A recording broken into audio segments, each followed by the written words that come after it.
शेवटच्या मध्ये 260. 260 का? हा. ठीक आहे, ठीक आहे सर. पुढे कुठवर आलो आपण? चतुरांग योग सांगितलाय. आणि हा चतुरांग योग कोणत्या अध्यायामध्ये सांगितलेला आहे? तर 5व्या अध्यायामध्ये सांगितलेला आहे. मग तो कोणता आहे? काय काय अंग आहेत त्याचे? तर त्याच्यामध्ये मंत्र योग, हठ योग, लय योग, राजयोग असे वेगवेगळे अंग आहेत त्याचे. मंत्र, हठ, लय, राज.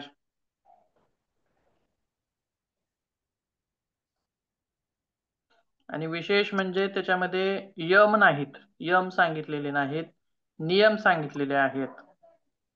मुद्रा. आणि त्या नियमांची संख्या आहे 7. जसे की श्रुती, क्षमा, तप, शौच, बुद्धी, लज्जा, गुरुसेवा असे वेगवेगळे नियम त्याच्यामध्ये सांगितलेले आहेत.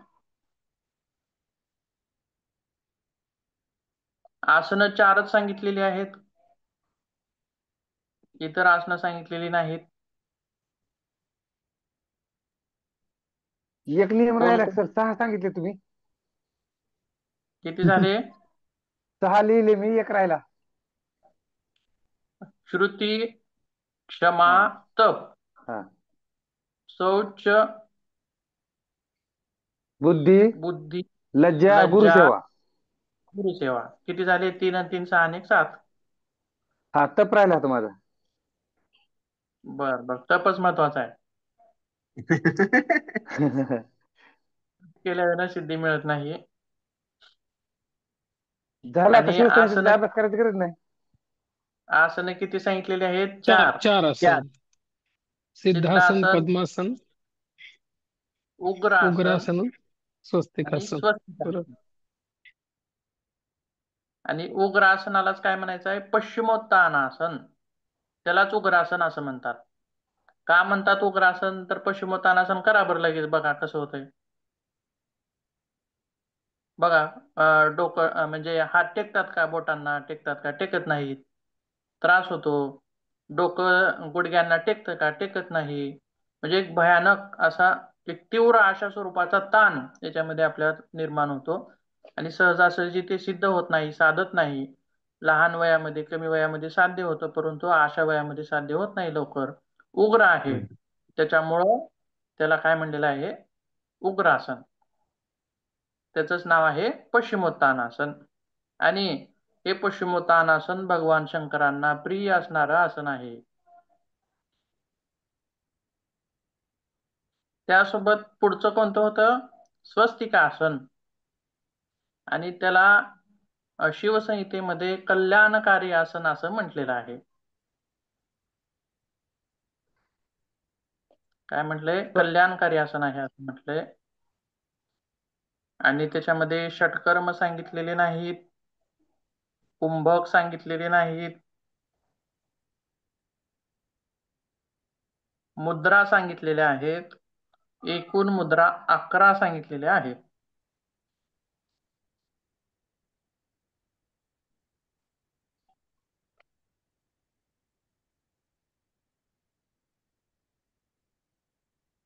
ठीक आहे. आणि शिवसंहितेचा याच्यामध्येच बघा, त्या UGC नेट परत अभ्यास झाला एवढ्यात.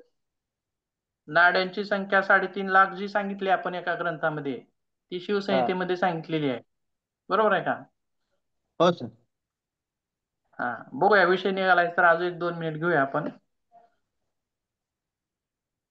चक्र 6 सांगितलेले आहेत.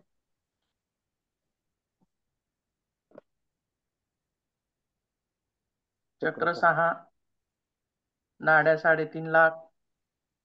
आणि तर या नाड्या 7 चक्र म्हणलं ना सर शिवसंहितेत?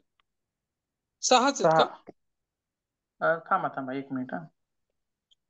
7 आहेत सर. बरोबर आहे. 7 चक्र बरोबर आहे. 7 चक्र आणि 6 धारणा सांगितलेल्या आहेत. 6 जे लिहिलंय आपण त्याच्या पुढे धारणा असं लिहायचं आहे. ठीक आहे, धारणा 6 आहे. आणि चक्र 7, नाड्या 3.5 लाख आणि 14 मुख्य अशा सांगितलेल्या आहेत. आणि त्या सांगितलेल्या आहेत दुसऱ्या अध्यायामध्ये. मुख्य नाड्या 14 ना सर? हा, दुसऱ्या अध्यायात. दुसऱ्या अध्यायामध्ये सांगितलेले आहेत.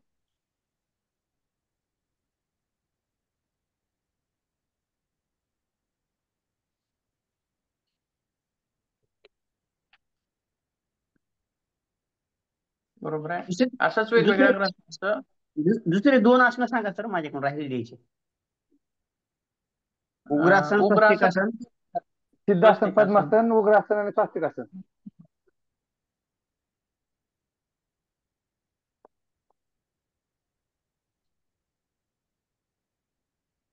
आणि याची जी शताब्दी सांगितलेली आहे ती 17वी चालू असं काहीतरी सांगितलं.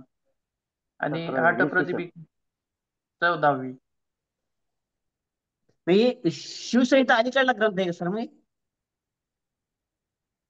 काय म्हणलात? 17व्या शतकातला ग्रंथ आहे हो शिवसंहिता? 17वा शतक. हा, पण 1700 मधला आहे ना? 1700 नाही, 17व्या. 1700 आणि 17 मध्ये फरक आहे ना. हो, मग तेच आलं ना. 1600, 1700, 1400. 14वं शतक म्हणजे 1400 मधला. 1700 हठयोग हठयोग प्रतिबिका 14व्या शतकातला, आणि घेरण संहिता हा, 17व्या, आणि हे शिवसंहिता 17व्या. एका समकालीन दिसतात ना हे. बरोबर. हटरत्नावली 17व्या, शिवसंहिता 17व्या, घेरंड संहिता 17व्या. हम्म समकालीन आहेत असं आहे. समजा म्हणजे. असं आहे. आणि हटप्रतिबिका 14वी किंवा काही याच्यामध्ये हम्म. 16वी असं म्हणत आहे. हम्म. योग बीज 14व्या, वशिष्ठ संहिता 13व्या, सिद्ध सिद्धांत पद्धती 10व्या किंवा काही याच्यामध्ये 11व्या असं म्हटलंय. हम्म. हर ठीक आणि आहे. गौरी असा संवाद आहे ना याच्यात? हर गौरी संवाद. हो हो हो हो, बरोबर आहे.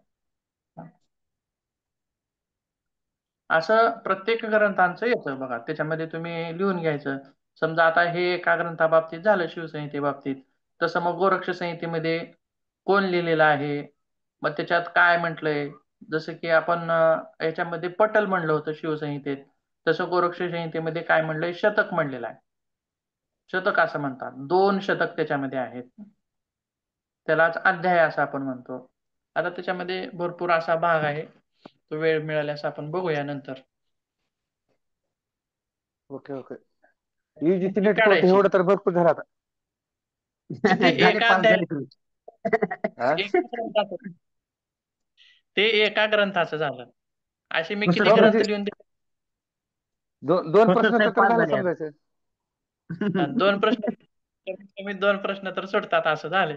ठीक आहे. हा. आणि किती ग्रंथ किती सांगितले ते सगळे त्याच्या सगळ्या ग्रंथाबाबतीत असं काढायचं सगळं. त्याच्यात हम्म. आसन किती, किती अध्याय, किती श्लोक, कोणी लिहिलंय, कधी लिहिलंय, काय लिहिलंय, कोणत्या अध्यायात काय सांगितलंय, किंवा प्राणायाम सांगितले का नाही, चक्र किती सांगितलेत, षटकर्म किती सांगितलेत, असं ते वेगवेगळं ते वर्णन करून लिहायचं त्याच्यामध्ये सगळ्या ह्याच्यात. तसंच कालावधी मात्र पण समान नाही सांगितलं, वेगवेगळा सांगितलं आहे समजा काही काही ठिकाणी समजा. पण या गोष्टी समजा अध्याय किती, श्लोक किती, हे समजा सर्वसामान्य येऊ शकतात. त्याच्यामध्ये आसन किती, सुद्धा त्याच्यात सुद्धा काही ठिकाणी कमी जास्त आहे. असं आहे का? कुठं जास्त सांगितले, कुठं कमी सांगितले असं आहे. आता घेरंड संहितेविषयी शताब्दी बघितली, त्याच्यात कधी कुठं कमी सांगितलंय, कुठं जास्त सांगितलंय असं आहे. वेगवेगळं थोडंसं आहे त्याच्यामध्ये. ठीक आहे, बघूया आपण कुठपर्यंत आलो होतो.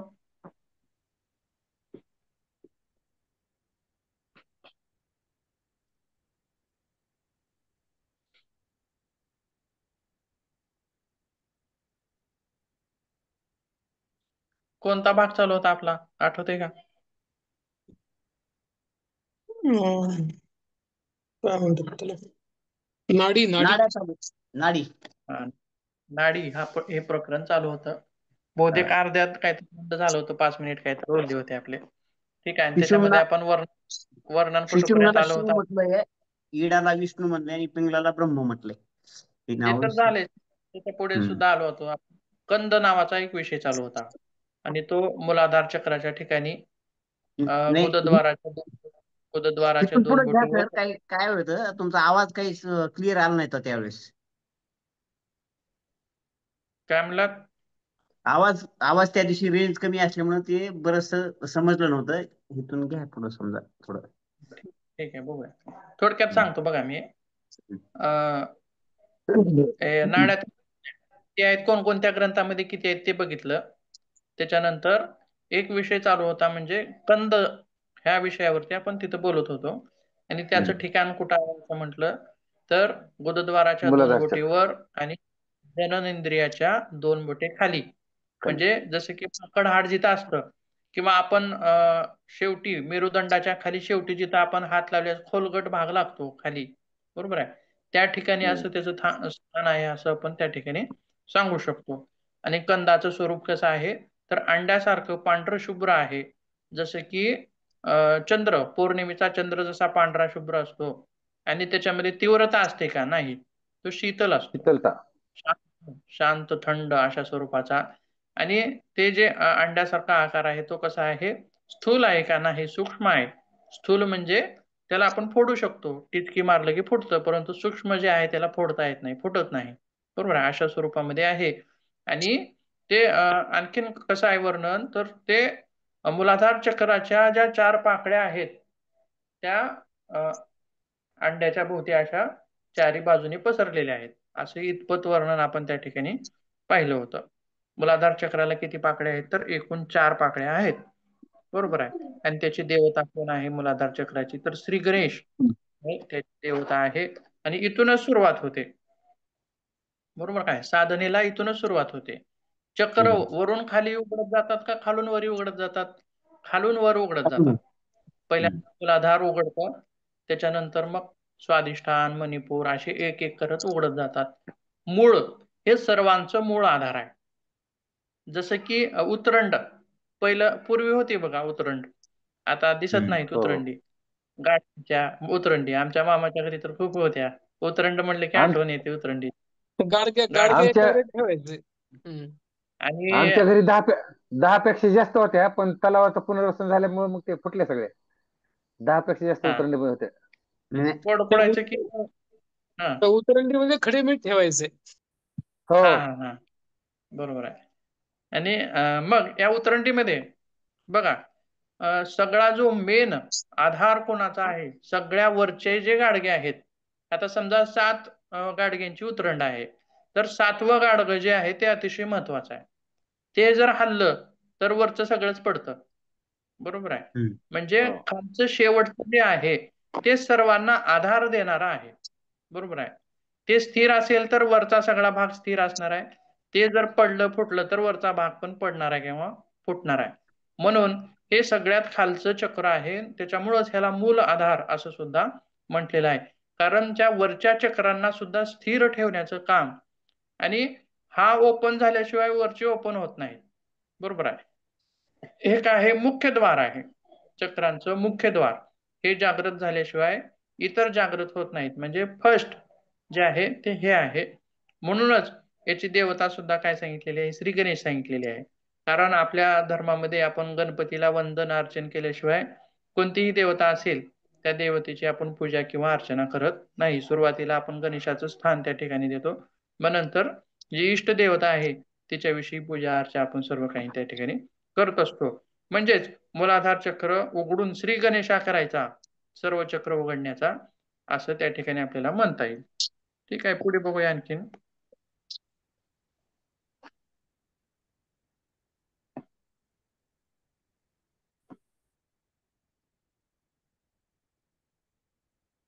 हा हा शेवटचा हे एक राहिले, बघू आपण शेवटचं जे वाक्य आहे वरच्या ह्याच्यामध्ये त्यालाच संयोग बिंदू असं सुद्धा म्हटलंय. कारण त्या अंड्यापासूनच तिथूनच हे सगळ्या नाड्या ज्या आहेत त्या उगम पावलेल्या आहेत असं सुद्धा त्या ठिकाणी म्हटलंय. आणि त्या कशा दिसतायत उगम पावल्यानंतर? त्याचं वर्णन कसं सांगितलेलं आहे तर अश्वत्थ वृक्षाच्या पानासारख्या. अश्वत्थ वृक्ष कशाला म्हणता येईल हो? अश्वत्थ वृक्ष पिंपळ नाही उंबर उंबर पिंपळाचं पिंपळाचं झाड. पिंपळाला पिंपळाचं झाड ज्यावेळी पान ज्यावेळी पडतं खाली कुजतं आणि कुजल्यानंतर पानाचा भाग जो आहे मधला तो कमी होतो आणि मध्ये ज्या शिरा असतात पिंपळाला त्या म्हणजे पानातल्या शिरा ज्या असतात त्या दिसतात बघा. कशा दिसतात होत्या? जाळीदार दिसतं. एकदम अशा जाळीदार सूक्ष्म अशा स्वरूपाच्या. कोणती कुठून गेली काय ती आपल्याला तितकं कळत नाही. इतक्या अशा 72,000 नाड्यांचा जो समूह आहे याच्यापासून असा निघालेला आहे असं सुद्धा म्हटलेलं आहे.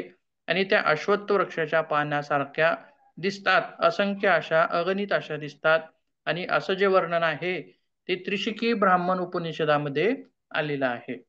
कशाचं वर्णन? कशाचं? अश्वत्थ वृक्षाच्या पानासारख्या दिसतात असं कशामध्ये म्हटलेलं आहे? त्रिशिकी ब्राह्मण उपनिषदामध्ये म्हटलेलं आहे. त्यासोबत आणखीन मग पुढे काय आहे तर या संयोग बिंदूपासून कमळाच्या दांड्याप्रमाणे वर जाणाऱ्या पाठीच्या कण्याला मेरुदंड अशी संज्ञा त्या ठिकाणी दिलेली आहे. आणि या ज्या नाड्या आहेत 72,000 त्या सर्व या दंडाभोवती सर्वत्र गुंफलेल्या असतात. आता बघूया कमळाच्या दांड्याप्रमाणे म्हणजे काय तर आपण बघा ज्यावेळी नाडी हे प्रकरण पाहताना पहिल्यांदा कशाची व्याख्या केली आपण? नाडीची व्याख्या केली. आणि ती कशी असते तर आतून पोकळ असते असं आपण त्या ठिकाणी म्हटलेलं आहे. आणि त्यासोबत आता एक चित्र बघूया आपण त्याच्यामध्ये लक्षात येईल आपल्याला.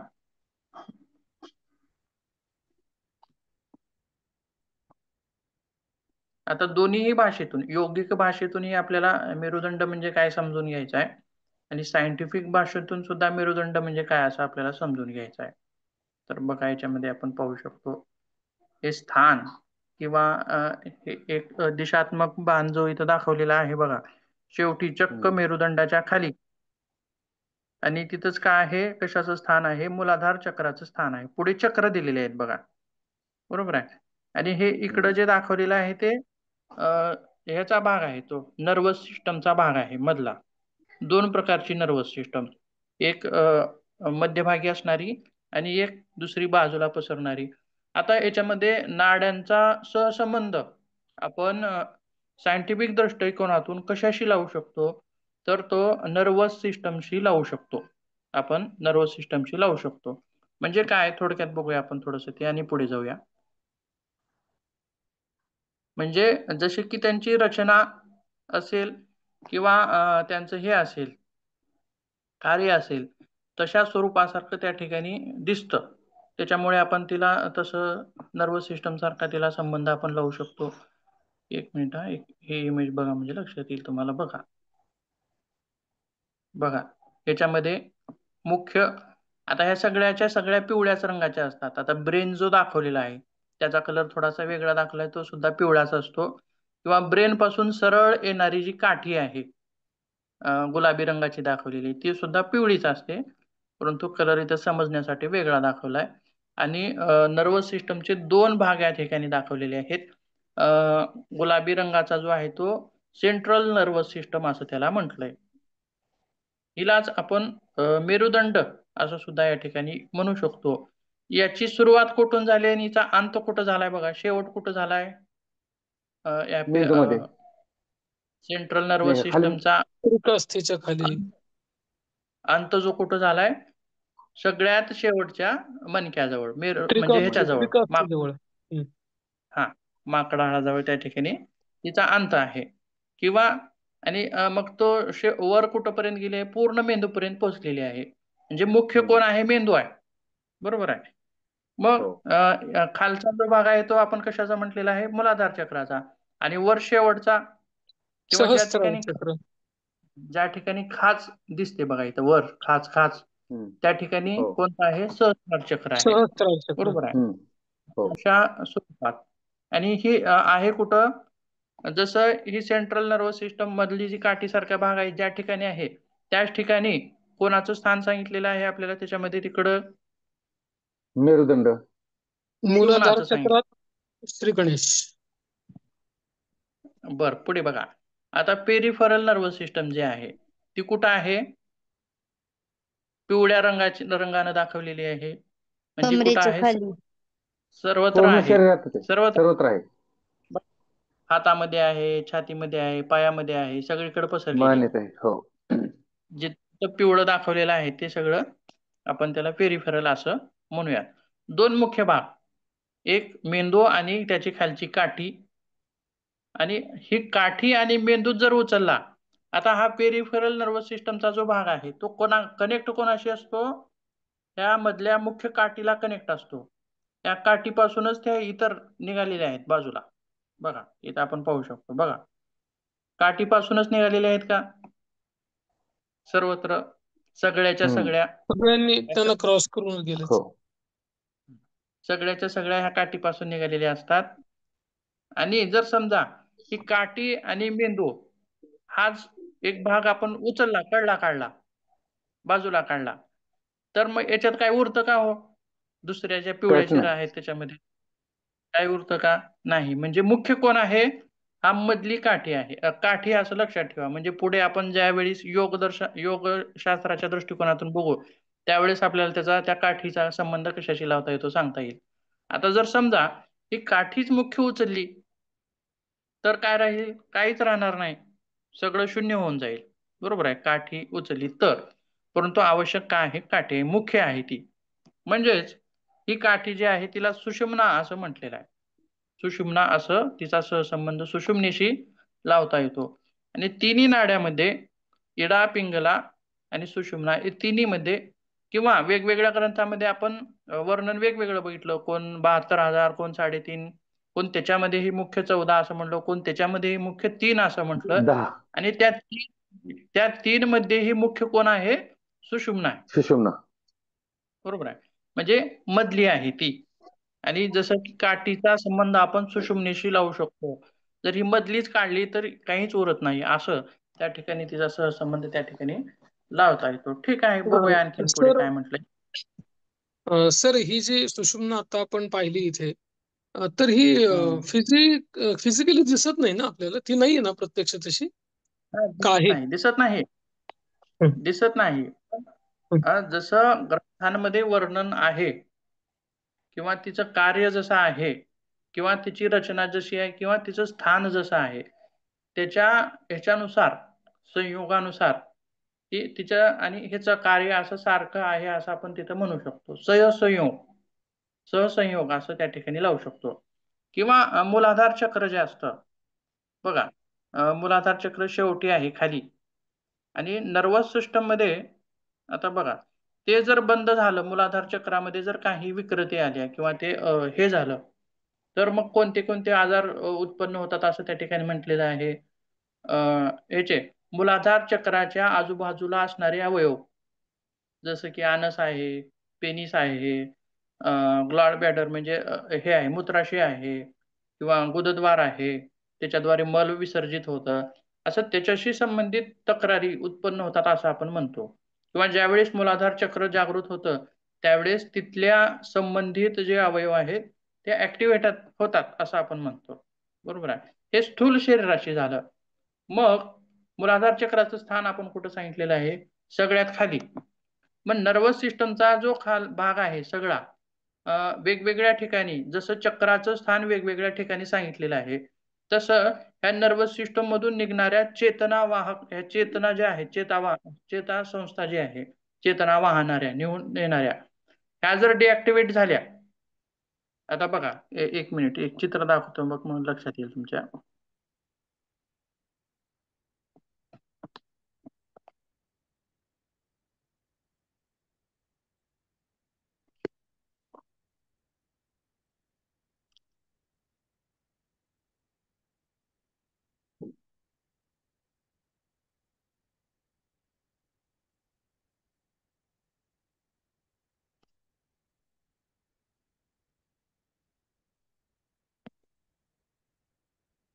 आता याच्यामध्ये आपण पाहू शकतो बघा, जसे की चक्रांचं स्थान सांगितलेलं आहे. आता ह्या चेताचे पुंजके दाखवलेले आहेत, पुंजके पुढे हम्म. जाळीदार दिसत आहेत बघा, जाळीदार. हो. मागून निघालेला भाग थोडासा आहे, परंतु पुढे गेलेला भाग तो कसा आहे, जाळीदार, म्हणजे जास्त असंख्य अशा स्वरूपाचा दिसतोय. असंख्य का आहे, तर त्या वेगवेगळ्या ठिकाणी जोडलेल्या आहेत. हृदयाच्या ठिकाणी गेल्यास तिथल्या वेगवेगळ्या भागाला त्या जोडलेल्या आहेत. तसंच मूलाधार चक्राचं स्थान कुठं असतं, खाली सगळ्यात शेवटी मेरुदंडाच्या. इथं सुद्धा एक पुंजका दाखवलेला आहे बघा खाली. हो हो. बरोबर आहे. आता आज्ञाचक्र असं आपण समजूया, आज्ञाचक्राविषयी आपल्याला बोलायचं आहे. तर सगळ्यात शेवटी डोळ्याच्या ठिकाणी एक पुंजका दाखवलेला आहे बघा. हो. बरोबर आहे. मग तो कुठून हम्म. निघतो, तो सुद्धा ही जी मधले भाग काठी असं आपण म्हणलं बघा, त्या काठीच्या हो हो. ठिकाणातूनच लगेचच मेंदूच्या खालच्या भागातून निघालेला आहे. आणि तो सगळ्या तिथल्या भागांना ऍक्टिव्हेट ठेवण्याचं काम तो पुंजका करतोय. डोळे असतील, नाकातील श्वसनाचं काम असेल, किंवा गंध जो असतो, चांगला वाईट घाण वास म्हणतो आपण असं, तो गंध हम्म. ज्ञान असेल, डोळ्यांना दिसण्याचं ज्ञान असेल, बरोबर आहे, कलर ज्ञान असेल, किंवा मग त्याच पुंजका तो परत कुठं पसरलेला आहे, वर ह्याच्यामध्ये कपाळाच्या ठिकाणी सुद्धा तो पसरलेला आहे. बरोबर आहे. आता ज्ञानेंद्रिय. ह्याला काय हा, आज्ञाचक्राच्या ठिकाणी तो पुंजका पसरलेला आहे. आणि आज्ञाचक्राचं सुद्धा कार्य तसंच सांगितलेलं आहे आपण. बरोबर आहे. किंवा त्याच्या खाली थोडस आलं तर आणखीन एक पुंजका दिसतो, आणि तो कसा आहे, तो कुठं चिटकलेला आहे किंवा कुठल्या भागाला ऍक्टिव्हेट करतोय तो, तर घशाला, गळ्यामध्ये आहे. गळ्यात. गळ्यात. म्हणजे हम्म. तिथं टॉन्सिल आहे, थायरॉइड आहे, पॅराथायरॉइड आहे, म्हणजे तिथला जो जो भाग आहे तिथल्या सर्व भागांना ऍक्टिव्हेट ठेवण्याचं काम तो करतोय. जर समजा म्हणजे आता ह्या 2 नंबरच्या जो पुंजक्याचं स्थान कुठं आहे, काय सांगितलंय, C2 आणि C3, सॉरी, हे वेगवेगळे जे मणके आहेत त्याच्यामधून ते निघालेले असतात. जर समजा तिथं कॉम्प्रेशन झालं मणक्यामध्ये, तर त्या जो हे आहेत नर्वस, त्या बंद होतात, चेता वाहण्याचं काम बंद होतं, आणि तिथल्या अवयवांना ऍक्टिव्हेट राहत नाही ते अवयव, डिसऍक्टिव्हेट होतात किंवा अतिरिक्त ऍक्टिव्हेट होतात. म्हणजेच ते कोणाचं स्थान सांगता येईल आपल्याला, विशुद्धी चक्राचं सांगता येईल. विशुद्धी, विशुद्धी चक्र. तसं वेगवेगळे खाली पुंजके वेगवेगळे दिलेले आहेत. अनाहत चक्राच्या ठिकाणी सुद्धा दिलेलं आहे. म्हणजे आपल्याला डायरेक्टली तेच आहे असं म्हणायचं नाही, तर त्याचा सहसंबंध असा आहे असं आपण म्हणायचं. आलं का लक्षात? तुम्ही प्रश्न कसा केला, की सर आपण ज्या सुषुम्ना एडा पिंगला सांगितल्या त्या दिसत नाहीत असं सांगितलं, त्यावेळेसचं ज्ञान, बरोबर आहे, आणि आताचं प्रगत ज्ञान, विज्ञान काय करतं, ते काढतं फोडून सगळं शरीर, मध्ये हे इकडे गेले, हे असं असं आहे बाबा म्हणून सांगतंय त्यानं. बरोबर आहे. परंतु त्यावेळेस मग त्यांची अभ्यास करण्याची पद्धती वेगळी असेल, किंवा सांगण्याची पद्धती वेगळी असेल. म्हणजे थोडक्यात आपल्याला सहसंबंध कोणाशी सोबत लावता येतो ते सांगता येतं. तसं आपण सुषुम्नेचा सहसंबंध कोणाशी लावला, त्या मेंदूमधून निघालेल्या काठीशी लावला. बरोबर आहे का? आणि हम्म. ती काठी जशी मुख्य होती तशी सुषुम्ना सुद्धा अतिशय मुख्य आहे. ती गेली तर मग इतर तर काहीच राहत नाही, असं आहे. बरोबर आहे. ठीक आहे, पुढे बघूया आणखीन काय म्हटलंय.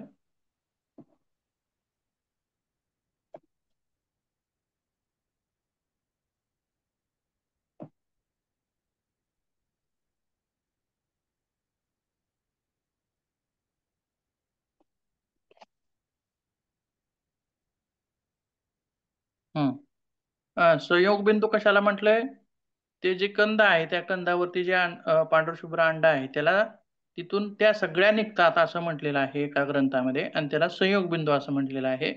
आणि तिथूनच कमळाच्या दांड्याप्रमाणे वर जाणाऱ्या पाठीच्या कण्याला मेरुदंड अशी सुद्धा संज्ञा आहे. आणि त्या दंडाभोवती सर्व नाड्या गुंफलेल्या असतात असं सुद्धा म्हटलेलं आहे. परत एकदा थोडक्यात पटकन ही एक इमेज बघून घ्या आणि आपण पुढे जाऊया.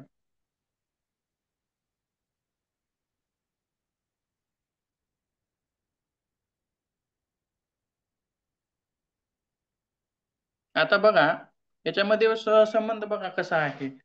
जसं त्याच्यामध्ये पुंजके आपण पाहिले होते वेगवेगळे, ते तशा हा. त्याच ठिकाणी ते हे चक्र दाखवलेले आहेत का बघा, करेक्ट आहे.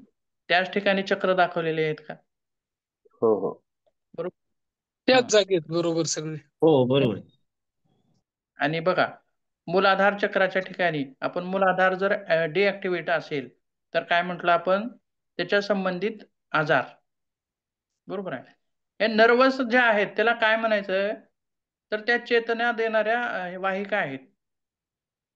मग आपण नाडीची व्याख्या बघताना त्याच्यामध्ये उदाहरणं दिली होती. काही नाड्या संदेश वहन करतात, म्हणजेच ह्या नर्वस ज्या आहेत त्या चेतनावाहक नाड्या आहेत. आलं का लक्षात?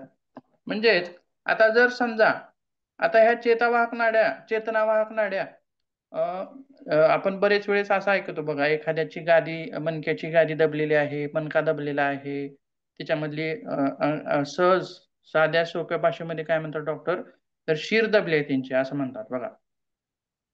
बरोबर आहे. हम्म. नस म्हणजे दबली. ती चेता दबलेली असते. त्या काय करतात, सरळ वरून एक आलेली असते, मेंदूपासून खालीपर्यंत सरळ एक आलेली असते, आणि हा मणका जो असतो त्याच्यामध्ये मागे पुन्हा असं हे असतं, थोडस सांद असते, आणि त्या सांदीतून पुन्हा दोन बाहेर निघालेले असतात. इकडे एक निघालेली असते, इकडे एक निघालेली असते, आणि त्याच्यामध्ये ते जर मागं पुढं झालं तर ती गादी मागे सरकली तर त्या कॉम्प्रेस होतात, म्हणजे त्याच्यामधून चेतना वाहण्याचं बंद होतं, संदेश वाहण्याचं बंद होतं. आता माझा हात हलतोय, हाताची बोटं हलतायत, बरोबर आहे. जर ह्या हाताची नर्व जर बंद पडली तर हे हलत नाही, हे असंच राहतं. माझी इच्छा असली तरी मी त्याला असं पसरू शकत नाही. माझी इच्छा असली तरी असं मी ते हे ओढू शकत नाही, असंच राहतं ते. आलं का लक्षात? म्हणजे याला ऍक्टिव्हेट ठेवणारं कोण आहे, ती नर्व आहे. आलं का नर्व लक्षात? सिस्टीम. त्यामध्ये सगळं वाहतंय, रक्त वाहतंय, रक्त येतंय जातंय, मांस आहे, हाड आहे, परंतु काय नाही, चेतना नाही. बरोबर आहे. संवेदना. तसंच तसंच हा मूलाधार चक्र कुठं होतं, खाली, आणि कुठल्या अवयवांना चेतना देत होतं, त्याच्या आजूबाजूला असणाऱ्या. आता मलबद्धता आहे, बद्धकोष्ठता आहे. आता बरेच ठिकाणी आपण असं ऐकलेलं असतं की मूलाधार चक्राच्या, आता काही काही ठिकाणी अशी थेरपी सुद्धा दिली जाते बघा. बरीच ठिकाणी असं ऐकण्यात येतं की चक्रांना ऍक्टिव्हेट करा आणि रोग दूर करा, असं सुद्धा सांगितलेलं असतं, ऐकण्यात असतं, किंवा तुम्ही सुद्धा ऐकलेलं असेल. म्हणजे काय, चक्रांना ऍक्टिव्हेट करा म्हणजे त्याला कसं ऍक्टिव्हेट करायचं आहे, त्याला हलवून उठवायचं आहे का, नाही. तर बघा, मूलबंधाने मूलाधार चक्र ऍक्टिव्हेट होता असं आपण म्हणतो. बरोबर आहे. मूलबंधाने मूलाधार चक्र ऍक्टिव्हेट होता असं म्हणतो. म्हणजे त्या मूलाधार चक्र त्याची वस्ती जिथं आहे तिथल्या अवयवावरती परिणाम करणारे जे आसन आहेत, प्राणायाम आहेत, मुद्रा आहेत, षटकर्म आहेत, किंवा बस्ती नावाचा जो प्रकार आहे तो सुद्धा मूलाधार चक्राला ऍक्टिव्हेट करणारा आहे असं आपण म्हणतो. म्हणजे त्या क्रिया कुठं घडल्या, खालच्या शरीरातील भागामध्ये घडत आहेत. आलं का लक्षात? आणि त्यांना ऍक्टिव्हेट म्हणजे ऍक्टिव्हेट करतो म्हणजे प्रत्यक्ष त्याला आपण काय करंट लावून ऍक्टिव्हेट करत नाही, तर ह्या अशा योगातल्या वेगवेगळ्या क्रिया करून त्याला ऍक्टिव्हेट करतोय. म्हणजेच ते ऍक्टिव्हेट झाले की तिथले अवयव ऍक्टिव्हेट होतात, म्हणजे काम करू लागतात व्यवस्थित, तिथली ऊर्जा वाढते, असं त्या ठिकाणी आपण म्हणतो. योगाद्वारे हे आता खुरपणी बघा, करणे त्याची. काय म्हणलात? योगाद्वारे खुरपणी केल्यासारखं. हा हा, खुरपण केल्यासारखं, तण काढून टाकलं. खुरपण म्हणता येणार नाही त्याला, खत सप्तचक्र पाणी शुद्धी. म्हणतात. हम्म. हा? खत पाणी, खुरपण नाही, खत पाणी. खुरपण फार डेंजर होईल. खुरपणाची पद्धत वेगळी आहे, ती सुद्धा आहे. हा. आणि खत पाणी का, तर एखादं झाड समजा मरगळलेलं आहे, तर हा. त्याला जरा खत वगैरे टाकलं तर ते परत प्रफुल्लित होतं. आता समजा पण 8 दिवस छोट्याच्या एका रोपट्याला आपण पाणीच घातलेलं नाही, तर पाणी घातलं तर काय होतं, ते परत प्रफुल्लित होतं. म्हणजे तसंच हे योग जो आहे तो आपल्या शरीरातील सगळ्या चक्रांना खत पाणी घातल्यासारखं काम आहे. म्हणजे योगाची म्हणजे व्याप्ती खूप मोठी आहे. ही व्याप्ती हम्म. आपल्याला पुढे बघायची आहे. ठीक आहे, बघूया पुढे कुठपर्यंत आलो बघा. चित्र पाहत होतो आपण. हम्म. एक मिनिट ते बघा म्हटलं होतं, परंतु आपण जास्त वेळ काढला त्याच्यामध्ये. हा, आता आता हे पुढचं बघू नका, हे चक्र किंवा त्याच्याकडे गेलेल्या नाड्या बघू नका. आता फक्त हा एक दंड बघा, जो सरळ उभा आहे, बरोबर आहे. आणि त्या दंडामध्ये सुद्धा परत वेगवेगळे दाखवलेलं आहे मध्ये बरंच काय चित्रणी वगैरे असं काय काय म्हटलेलं आहे, ते आपल्याला पुढे बघायचं आहे. आणि हा तो सरळ वर गेलेला आहे, हिलाच मेरुदंड अशी सुद्धा संज्ञा त्या ठिकाणी दिलेली आहे. आलं का लक्षात? आता फिजिकल बॉडीमध्ये सुद्धा ती मेंदूच्या खाली असणारी ती काठी, आणि आपल्या योगिक भाषेमध्ये मेरुदंड जो म्हणलाय किंवा सुषुम्नेचा जी जागा म्हणलेली आहे, ती आता पाहिलेली आपण जी नळी पाहिली आपण, ती नळी. आली का लक्षात? नळी असं लक्षात ठेवा.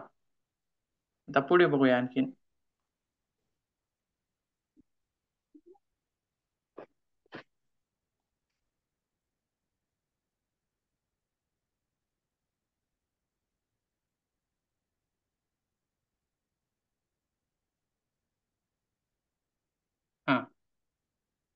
हा, आता हे झालं म्हणजे सगळ्या नाड्यांचं उगमस्थान किंवा संयोग बिंदू असं वेगवेगळं ते बघितलं आपण. आता त्याच्यानंतर आता एक एक 72,000 नाड्यापैकी एक एक नाड्या आपल्याला बघायच्या आहेत. त्याच्यामधली पहिली आहे हस्तिजीवा नाडी किंवा हस्तजीवा नाडी, आणि तिला तिच्या पुढे काय दिलेलं आहे, उजवा डोळा असं दिले नाव. म्हणजेच काय, का म्हटले असं, तर ही जी आहे ती उजव्या डोळ्यापासून डाव्या पायाच्या अंगठ्यापर्यंत असं आहे बरं का. तिथं अंगठ्यापर्यंत, इथं काय झाले पायाच्या पायापर्यंत असं झाले, तर असं नाही, तर डाव्या पायाच्या अंगठ्यापर्यंत वाहते असं म्हणायचं आहे आपल्याला. बघा, उजव्या डोळ्यापासून कुठे गेलेली ही, डाव्या पायाच्या अंगठ्यापर्यंत, आणि शरीराच्या खालच्या भागापर्यंत. हिचं कार्य काय आहे, दिशा कशी आहे, स्थान कसं आहे, आपल्याला काय बघायचं नाडी प्रकरणामध्ये, तिचं स्थान आणि तिचं कार्य, चालेल. किंवा ती कुठून कुठं वाहते, कुठून कुठं वाहते. आता स्थान तर कळालं, उजव्या डोळ्याकडून डाव्या पायाकडे म्हटले, बरोबर आहे.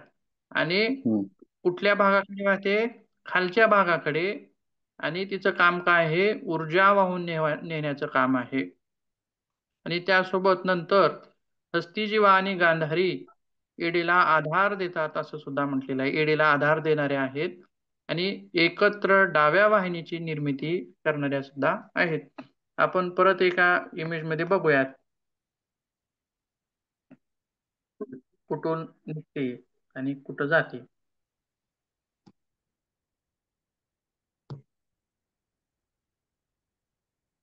या चित्रामध्ये आपण पाहू शकतो. बघा, नाव काय वाचलं आता आपण, हस्तिजीवा. कुठं आहे नाव बघा, बरोबर वर आहे. दोन नाव आहेत, सगळ्यात वर दोन नाव आहेत, एक आहे हस्तिजीवा आणि दुसरं नाव आहे गांधारी, बरोबर आहे का.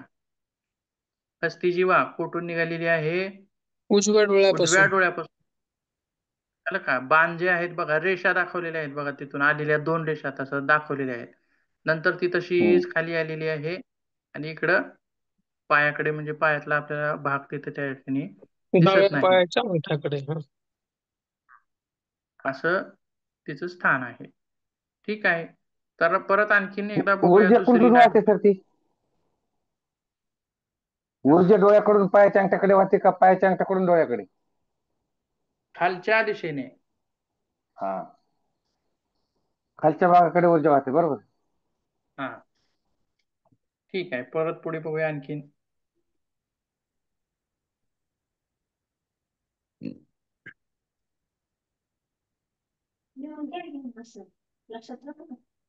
हं. आणि त्याच्यानंतर परत हिची जोडीदारी असं म्हणायचं. आता हस्तिजीवीची जोडीदार कोण आहे, गांधारी. गांधारी. आपण त्याच इमेज मध्ये बघितलं होतं, दोन वर्षी नावं सगळ्यात, हस्तिजीवा आणि गांधारी. ही कुठं आहे, हिचं स्थान डावा डोळा असं म्हटलंय. ती डाव्या डोळ्याच्या कोपऱ्यापासून डाव्या पायाच्या, सॉरी, पायाच्या पायापर्यंत असं नाही, तर हा, पायाच्या अंगठ्यापर्यंत. अंगठ्यापर्यंत ती वाहते. आणि इडेच्या बाजूला बसलेली आहे आणि ती तिला आधार देणारी आहे. त्यासोबत गांधारीला बद्ध पद्मासनाने उत्तेजित केले जाऊ शकते आणि ही जी आहे डाव्या डोळ्याला ऊर्जा देणारी सुद्धा आहे. आता बघा याच्यामध्ये ऍक्टिव्हेट करण्यासंबंधित ऊर्जान्वित करण्यासंबंधित एक आसन सुद्धा दिलेलं आहे. कोणतं आसन आहे? बद्ध पद्मासन. कसं केलं जातं ते? पद्मासनातून दोन्ही हात मागे पकडायचे अपोजिट. आणि पकडताना दोन्ही हातानं ज्यावेळेस आपण पकडतो त्यावेळेस काय पकडतो? पायाचा कोणता भाग पकडतो? अंगठी. अंगठे. अंगठ्याचा भाग पकडतो. बघा याच्यामध्ये एका इमेज मध्ये बघा परत. कोणाला जर बद्ध पद्मासन माहित नसेल तर आपण याच्यात पाहू शकतो. बघा अशा स्वरूपाचं बद्ध पद्मासन आहे. आता याच्यामध्ये सुद्धा बघा कसं आहे, आपण उजव्या हातानं उजव्याच पायाचा अंगठा पकडत नाही किंवा हो. डाव्याच हातानं डाव्या पायाचा अंगठा पकडत नाही. तर याच्यामध्ये सुद्धा उलट आहे बघा. उजव्या हातानं डाव्या पायाचा पकडतोय आणि डाव्या हातानं उजव्या पायाचा पकडतोय. आणि विशेष करून कोणता भाग पकडतोय आपण?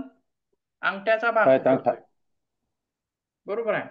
म्हणून हे आसन काय आहे, या दोन्ही नाड्यांना गांधारी आणि हस्तिजीवा दोन्ही नाड्यांना ऍक्टिव्हेट करणारा आहे असं म्हणू शकतो आपण त्या ठिकाणी. हे वर्णन सुद्धा ग्रंथामधलंच आहे. एकदम मी सांगितलं. परफेक्ट आसन आहे सर. हो हो, त्या म्हणजे जसं नाड्यांसाठी वर्णन दोन आपण वरती केलं, हस्तिजीवाचा उजवा डोळा आणि अंगठा, त्याचं बरोबर परफेक्शन या आसनात दिसतंय. बरोबर आहे. आणि हे आसन काय मी सांगितलेलं नाही, तर ते ग्रंथामध्ये सांगितलेलं आहे. विशेष महत्वाचं म्हणजे तुम्हाला वाटेल सरांनी सहसंबंध लावला असेल आसनाचा आणि त्या नाड्यांचा, सरांनी सहसंबंध लावून सांगितलेला आहे असं म्हणचाल, तसं नाही. तर ते सुद्धा ग्रंथांमध्ये वर्णन त्याचं आहे. ठीक आहे, बघूया परत आणखीन पुढे.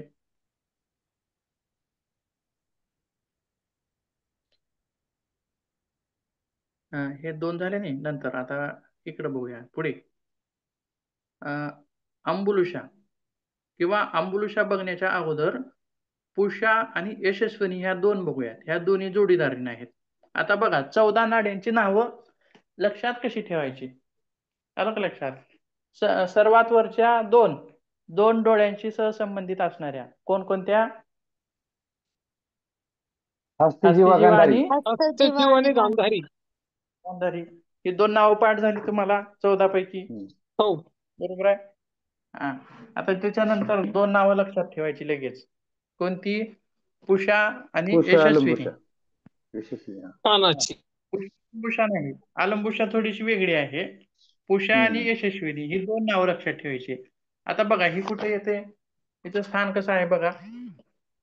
कानाचं. दोन्ही कानाचं स्थान दाखवलेलं आहे.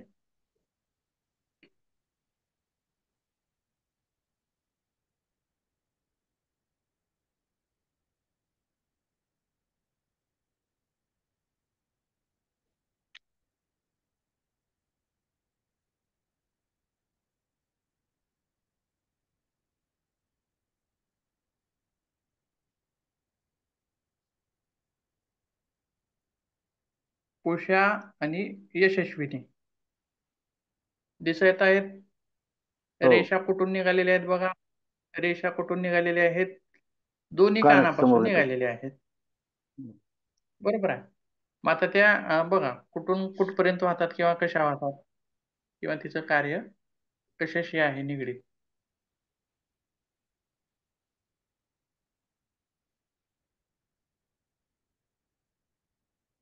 पुषा बघा डाव्या पायाच्या बोटापासून उजव्या कानापर्यंत वाहते आणि पुषा ही यशस्विनी पिंगलाला आधार देणारी आहे.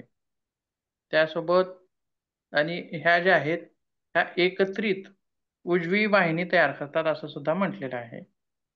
त्यासोबत पुढे यशस्विनी जी आहे ती कशी आहे? तिच्या पुढे नाव काय दिले? डावा कान. ती उजव्या पायाच्या बोटापासून डाव्या कानापर्यंत वाहते आणि ती सुद्धा कोणाला आधार देणारी आहे?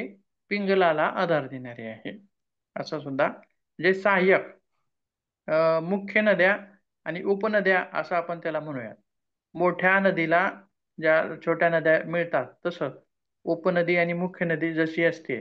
आता इडा पिंगल्या ह्या मुख्य आहेत, मुख्य वाहिन्या आहेत. आणि त्यांनाच आता जर समजा नद्या ज्या आहेत त्या नद्यांना आधार देणारे कोण आहेत? उपवाहिन्या म्हणजे उपनद्या. ओढे आहेत. ओढे आहेत, ओढे. जर समजा ओढेच बंद केले तर नदीत पाणी येईल का हो? नाही नाही. नाही ना. नाही. ओढेच बंद केले तर नदीत पाणी येईल का? नाही. मुख्य वाहिनी आहे, पण आधार देणाऱ्या कोण आहेत? उपवाहिन्या आहेत. उपवाहिनी. बरोबर आहे. बरोबर. तसं त्या प्रकारे. आणि यांच्यासाठी सुद्धा आसन आपण कोणतं सांगू शकतो या दोघींसाठी? बद्ध पद्मासन सांगता येईल का परत? हो. सांगता येईल ना. बरोबर आहे. तेच आसन सर एक आपल्याला परत कसं आहे बघा ना सर गंमत, की डोळ्यापासून पायापर्यंत येतात आणि हे पायापासून कानापर्यंत जातात. म्हणजे जसं देशामध्ये नद्या असतात, पश्चिम वाहिनी, उत्तर वाहिनी, तसंच वाहतात ना ह्या इकडून तिकडे. हो हो बरोबर आहे. उत्तरेकडच्या वेगळ्या, दक्षिणेतल्या वेगळ्या, असं त्याप्रमाणे वेगवेगळे त्याचे हे आहेत प्रवाह. पद्मपद्मासनामध्ये सर काय? बद्ध पद्मासनामध्ये पाय पण क्रॉस आहेत आणि हात पण क्रॉस आहेत. मग उजवा हात उजव्या पायाला आणि डावा हात डावा पायाला जाणार ना? नाही नाही. नाही, पाठीमागच्या बाजूने हात. तुम्ही आकृती आत्ता दाखवली त्याच्यामध्ये उजवा पाय उजव्या हातालाच आणि डावा पाय डाव्या हातालाच होता. कारण दोन्ही हात आणि पाय दोन्ही क्रॉस होते ना. पाठीमागून क्रॉस घेते ते. हो ना, मग हात मागून बरोबर आहे. क्रॉस आणि पाय पुढून क्रॉस, तर उजवी बाजू उजव्या बरोबर आहे. साईडला आणि डावी बाजू डाव्या साईडला जाणार. बरोबर आहे त्यांचं, मॅडमचं बरोबर आहे. बरोबर आहे, बरोबर आहे. करेक्ट करेक्ट, एकदम बरोबर. मगापासून मला ते कन्फ्युजन मध्येच आहे मी, की सर म्हणले अपोजिट साईडला. हा, फक्त रचना अपोजिट दिसते त्याच्यामध्ये. रचना अपोजिट वाटते, परंतु पाय सुद्धा क्रॉस असल्यामुळं परत ते म्हणजे शिक्षकी जो दृष्टिकोन आहे तो असा दिसून येतो. चिकित्सक चिकित्सक परफेक्ट. अभिनंदन अभिनंदन पाटील त्याचं. हा, धन्यवाद. दिसतं उलट, परंतु असतं सुद्धा. आता हात किंवा पाय कसेही असूयात, क्रॉस असतील किंवा नसतील, बरोबर आहे, असतील किंवा नसतील, परंतु आपण पायाचा भाग कोणता धरतो तिथं? अंगठ्याचा भाग अंगठ्याचा धरतो. महत्वाचा. आलं लक्षात? किंवा तळपायाचा भाग आपण धरत नाही, किंवा टाच धरत नाही, किंवा हे जे आसन म्हणतो बघा, ताडासन असेल तर त्याच्यामध्ये सुद्धा कोणत्या भागावरती जास्त हे येतं, तर पायाची जी पंजे आहेत पायाच्या पंजेच्या. असं. म्हणजे परंतु जो धरण्याचा जो भाग आहे तो कशाचा आहे?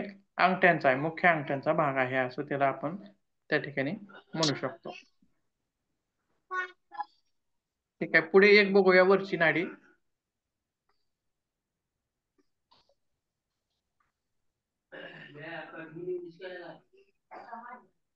अलंबुशा का? वरची बघा कोणती आहे? अलंबुशा. आता हिचं स्थान कसं सांगितलेलं आहे? ही गुदद्वारापासून सुरू होते आणि तोंडामध्ये संपते असं म्हटलंय. म्हणजे ही कोणासारखी आहे? सुषुम्नेसारखीच आहे, परंतु सुषुम्ना तोंडात संपत नाही, ती सहस्रार चक्राला भेदणारी आहे. बरोबर आहे. आणि बघा काय म्हणले परत, ही नाडी शरीराच्या अवयवांना आणि अवयवामध्ये ऊर्जा आणण्यास मदत करते, त्यासोबत विष आणि कचरा काढून टाकते. ते संपूर्ण शरीरात तोंडापर्यंत जात असते. म्हणजे हिचं जे मुख्य जे कार्य आहे ती ही आहे, म्हणजे काय म्हणतात त्याला थोडक्यात? उत्सर्जन. नाही, उत्सर्जन उत्सर्जन. उत्सर्जन तर आहेच. इंग्रजीमध्ये एक शब्द आहे त्याच्यासाठी.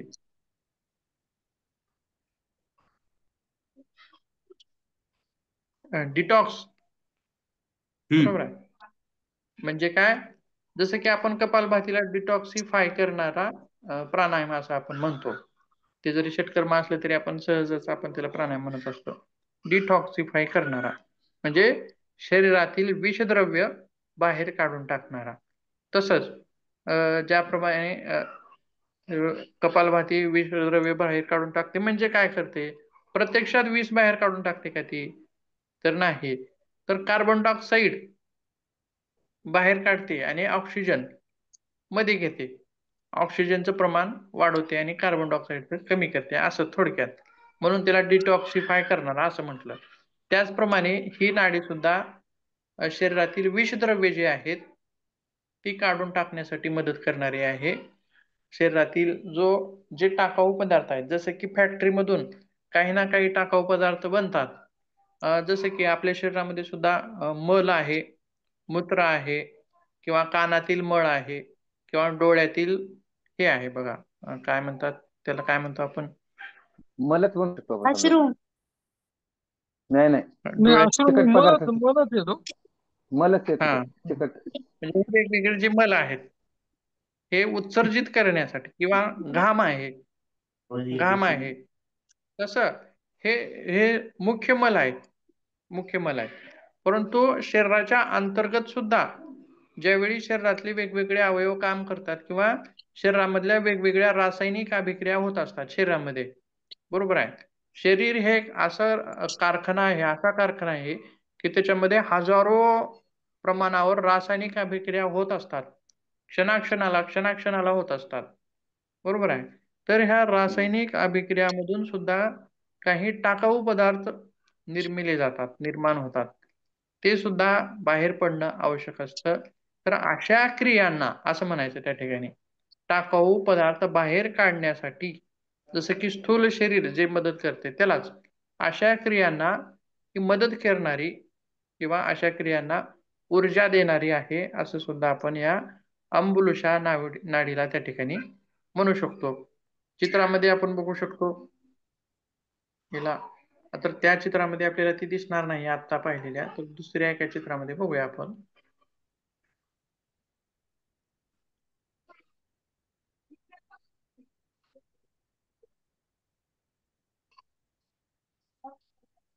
अलंबुशा 3 नंबर असं नाव दिले तिला, आणि आपण इथे 3 नंबर शोधायचा आहे बघा.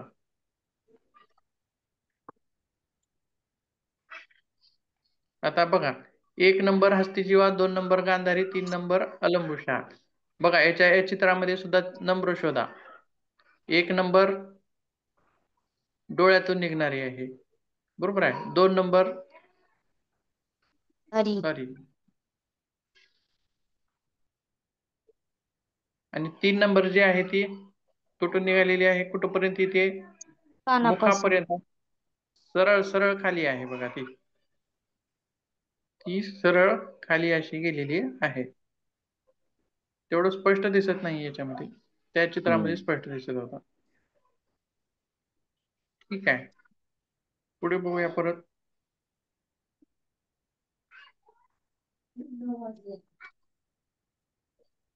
आता यांची नावं सुद्धा थोडी वेगवेगळी आहेत बरं का. वेगवेगळ्या ग्रंथामध्ये थोडाफार शब्दांच्या फरकानं नावं सुद्धा थोडीशी वेगवेगळी आहेत. ती नावं पण आपण बघूया नंतर.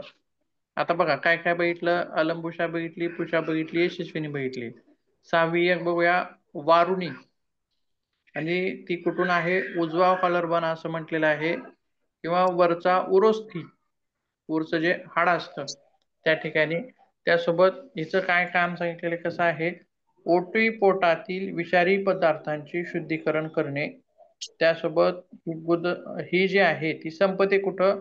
गुदद्वाराच्या ठिकाणी संपते, आणि बस्ती आणि इतर क्रियांद्वारे सक्रिय होते असं म्हटलेलं आहे. म्हणजे ऍक्टिव्हेट कशामुळे होते?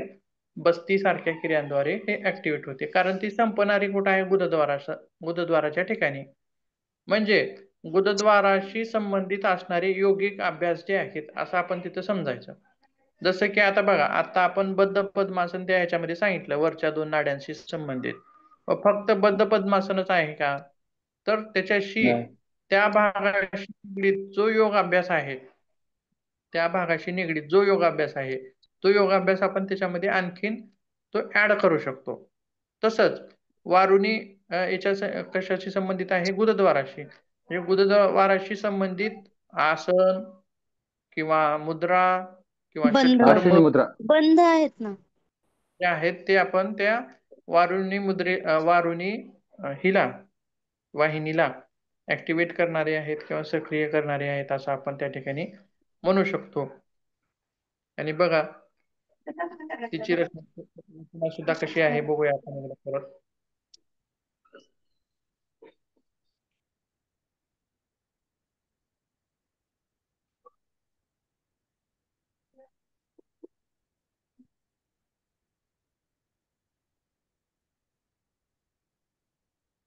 वरुणा असं नाव दिले बघा इथं, किंवा वारुणी.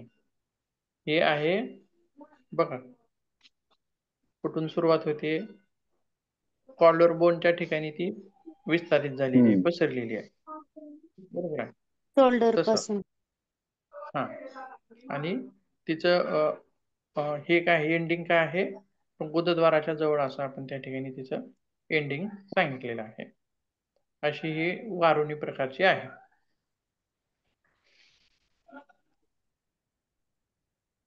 ठीक आहे, बघूया बाकीच्या ज्या नाड्या आहेत त्या आपण उद्याच्या तासामध्ये बघूया. ओके सर, ठीक आहे सर. आणखी थोडे भरपूर बाकी घेण्यासारखं आहे भाग वेगवेगळ्या नाड्यांचा. आता इडा पिंगला सुषुम्ना हे तुम्हाला तर माहितच आहे, परंतु त्याच्यामध्ये अतिरिक्त काय ज्ञान आहे ते सुद्धा तुम्हाला त्याच्यात मिळणार आहे. ठीक आहे, थांबूयात मग. हरिओम. हरिओम सरजी. हरिओम हरिओम, राम राम. प्रणाम, नमस्कार. हरिओम सर. श्री कृष्णा, राधे राधे.